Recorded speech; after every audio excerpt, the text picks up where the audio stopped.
Bismillah, Assalamualaikum warahmatullahi wabarakatuh. Perkenalkan, nama saya Mujahid Asagaf, kelas AS4A. Baiklah, saya akan menjelaskan tentang tantangan modernitas terhadap hukum pidana Islam. Ajaran Islam, terutama aspek hukumnya dalam konteks kekinian dan kemodernan, merupakan keniscayaan yang tidak bisa dihindari. Kompleks problematika kehidupan umat manusia yang membutuhkan solusi hukum Islam secara efektif sejalan dengan perkembangan dan kemajuan dunia modern yang digerakkan oleh ilmu pengetahuan dan teknologi. Semakin rumit selaras dengan asumsi di atas, kemajuan ilmu pengetahuan dan teknologi pada era modern pada satu sisi merupakan tantangan terhadap hukum pidana Islam, namun pada sisi lain dapat diimplementasikan terhadap beberapa ketentuan hukum pidana Islam. Yang pertama itu sanksi minuman keras, yaitu syurb al-khamar.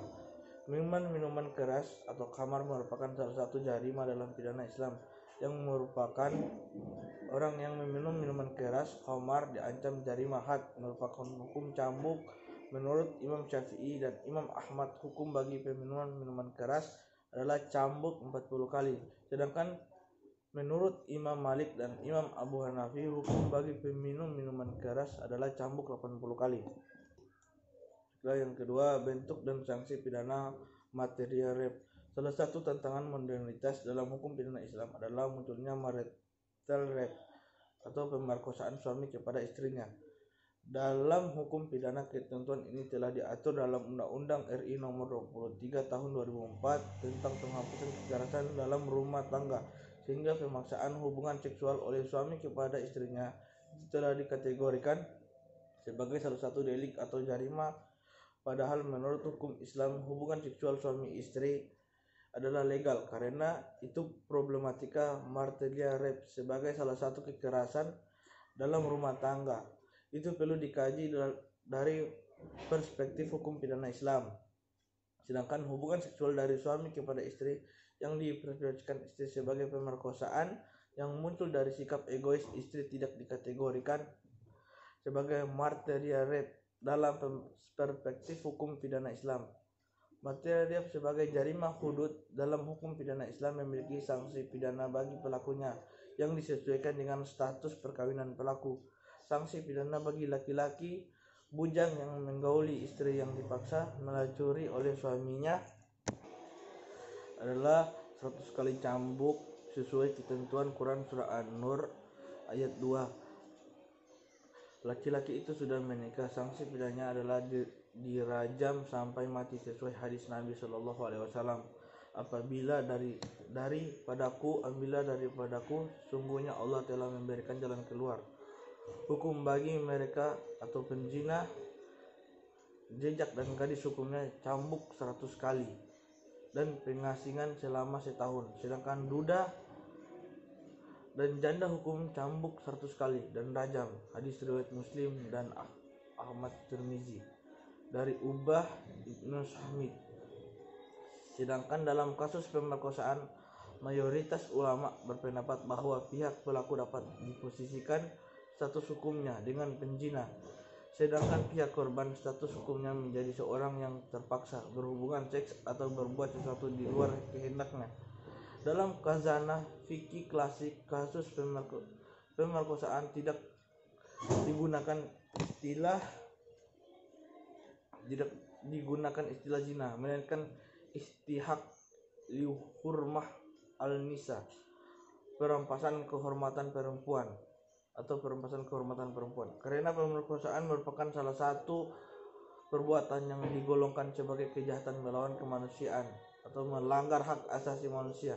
Karena itu hukum dalam kekerasan seksual pemerkosaan bisa berkembang. Selain dikenakan hukum seperti penzina, juga bisa dijatuhkan hukuman tambahan berdasarkan pertimbangan hakim. Kasus suami memaksa istri melacuri diri untuk tujuan komersial bisa dikategorikan sebagai penjualan perempuan, di mana hukumnya bisa disamakan dengan zina, yakni hukum cambuk 100 kali jika laki-laki yang memakai istri dalam kasus dijual paksa oleh suami belum kawin atau dihukum mati, rajam jika laki-laki itu sudah nikah, sedangkan suami atau pemaksa istri jadi pelacur dapat dijatuhkan hukuman tahzir dengan bentuk hukuman yang berat dan berdasarkan pertimbangan hakim. Baiklah, yang ketiga itu pembaharuan eksekusi hukum kisas dengan transplantasi.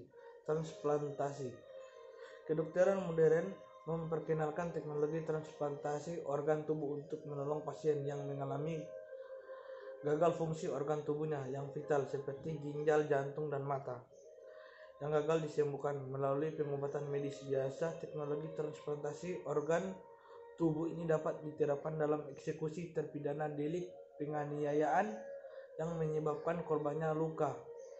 Menurut Al-Jaziri, kisas bermakna memperlakukan pelaku tindak pidana dengan perlakuan yang sepadan dengan delik yang telah dilakukan karena kisas itu, artinya menyamakan karena transplantasi dimungkinkan untuk digunakan dalam eksekusi hukum kisas delik pelaku pelukaan dengan alasan pertama homotransplantasi dan eksekusi hukum kisas delik pelukaan adalah sama-sama menyangkut dua pihak yang sejenis sama-sama manusia. Dua pihak itu dalam homotransplantasi adalah donor dan resipien, sedangkan dalam eksekusi hukum kisas delik pelakuan adalah si janin pelaku dan majnif aliyah atau korban. Kedua, homotransplantasi dan eksekusi hukum kisas delik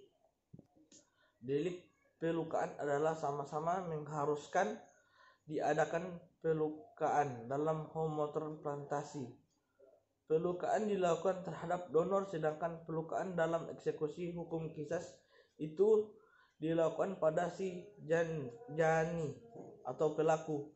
Ketiga, homotransplantasi maupun eksekusi hukum kisas delik pelukaan sekalipun sama-sama dilakukan tindak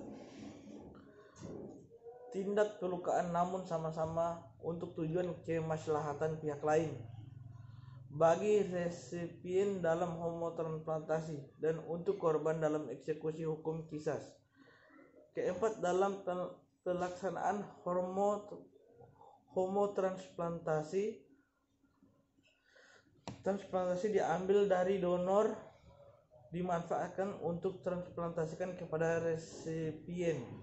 Sedangkan dalam eksekusi hukum kisas delik pelukaan bagi tubuh tertentu, si pelaku dilukai untuk dirusak atau dibuang, padahal masih dapat ditransplantasikan pada korban. Kelima, transplantasi dari donor dalam homotransplantasi disesuaikan dengan kebutuhan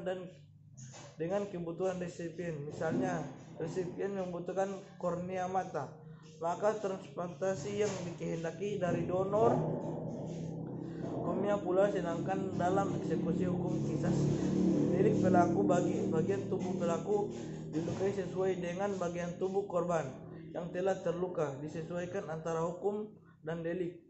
Apalagi ketentuan Quran surah Al-Maidah ayat 45 menentukan agar pelaku jarima pelukaan hukum kisas, yakni mata dengan mata, wa al-yan bil al-yan, hidung dengan hidung, wa al-anaf bil anaf, telinga dengan telinga, wa al-unzur bil unzun, dan gigi dengan gigi, wa al-sin bil al-sin. Dalam kaitan dengan prinsip utama hukum kisas ialah kesetaraan atau kesamaan antara hukum dengan delik jarima. Karena itu si janif terpidana pelaku dengan sengaja melakukan suatu tindak penganiayaan yang mengakibatkan hilang atau rusaknya kornea mata korban, maka pelaku harus dihukum kisas dengan menghilangkan kornea matanya juga. Baiklah, yang terakhir itu tes DNA untuk penyelidikan dan penyidikan jarima kadzaf.